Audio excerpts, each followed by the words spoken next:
بسم الله الرحمن الرحيم ومن لم يحكم بما أنزل الله فأولئك هم الكافرون আনোয়ারে Medina মাদ্রাসায় আনোয়ারে Medina কর্তৃক আয়োজিত আজকের এই ইসলামী মহাসম্মেলনের সম্মানিত সভাপতি মঞ্চে উপবিষ্ট আছেন বাংলাদেশের আধ্যাত্মিক ইসলামী আধ্যাত্মিক জগতের অন্যতম রাহবার প্রখ্যাত মুফাসসিরে কুরআন আপনার আমাদের সকলের নয়নের মণি বাংলাদেশের আলেম বক্তা জগতের উজ্জ্বল নক্ষত্র হযরত মাওলানা খালেদ সাইফুল্লাহ আইয়ুবী, উপস্থিত উলামায়ে কেরাম, আমার প্রাণপ্রিয় তাওহীদি জনতা, শুরুতে আমি আপনাদেরকে জানাচ্ছি প্রাণঢালা শুভেচ্ছা। আমি আপনাদের সামনে দীর্ঘ কোনো কথা বলবো না, 2-1 মিনিট কথা বলে আমার বক্তব্য শেষ করতে চাই।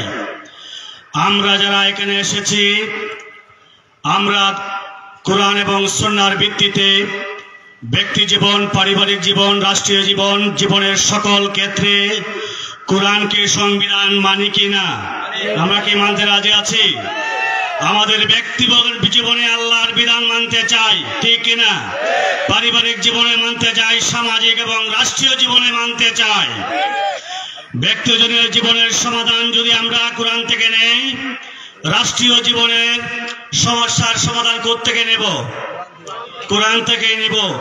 কিন্তু বাংলাদেশের প্রেক্ষাপটে বলে আমরা যারা মুসলমান আছি, সকল মুসলমান রাজনৈতিক সমাধান কোরআন থেকে নিতে চায় না। নামাজ রোজা পড়ার পরে মনে করে এতটুকুই আবার সীমাবদ্ধ। কোরআনে কি কিছু সমাধান আছে আর কিছু সমাধান নাই? এমন হতে পারে? কোরআন হচ্ছে পূর্ণাঙ্গ জীবন ব্যবস্থার নাম। কোরআন থেকে যদি ব্যক্তি পরিবারের সমাধান নেই, নামাজের সমাধান নেই, রাষ্ট্রীয় জীবনেও কোরআন থেকেই সমাধান নিতে হবে। আমরা দেখতে পাচ্ছি 95% মুসলমানের এই দেশে বর্তমানে সংবিধান সংস্কার চলছে। এই সংস্কারের নামে দেখতে পাচ্ছি তারা আজকে সংবিধান থেকে আল্লাহর উপরে আস্থা এবং বিশ্বাস উঠিয়ে দিতে চায়। আমরা ঘোষণা করতে চাই, সংবিধানে যদি আল্লাহর উপর আস্থা এবং বিশ্বাসকে উঠে দেওয়ার দুঃসাহস করে, তাকেও আমরা প্রতিরোধ করে তুলে বাংলাদেশ থেকে বিতরণ করবেন ইনশাআল্লাহ। কোরআনের জন্য জীবন দিতে রাজি আছেন? ইসলামের জন্য জীবন দিতে রাজি আছে কিনা? মাদ্রাসার সাথে আছে কিনা?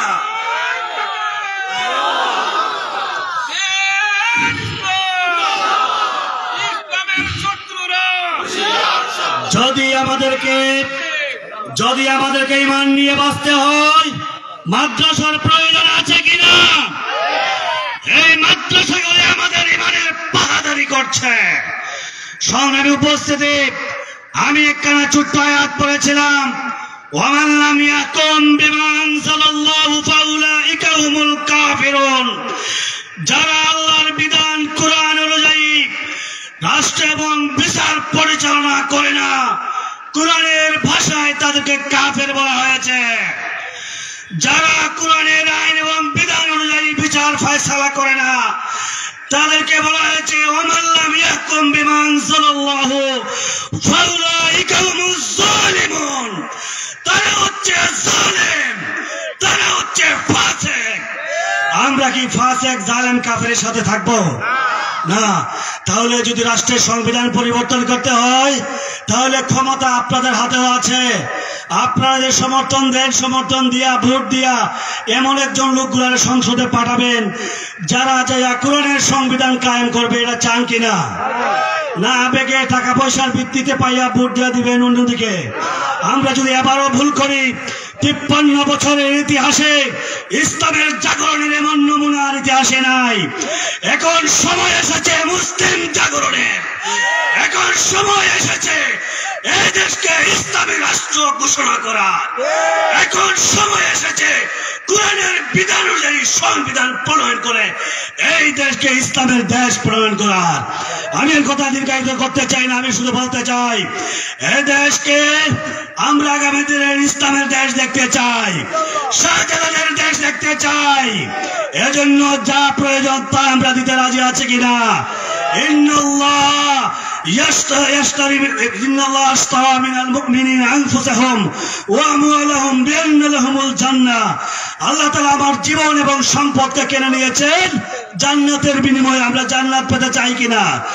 তাহলে আমরা কোরআনের আলোকে কোরআনের সংবিধান করার জন্য, ইসলামের রাষ্ট্র গঠনের জন্য আগামী দিনে সকল তাওহীদবাদী যত যারা কালেমা বিশ্বাস করেছে তাদের ঐক্যবদ্ধ প্ল্যাটফর্মের মাধ্যমে সারা দেশে উলামায়ে কেরামের ঐক্যবদ্ধ সিদ্ধান্তের মাধ্যমে আমরা আগামী সংসদকে ইসলামের সংসদ দেখতে রাজি আছি কিনা?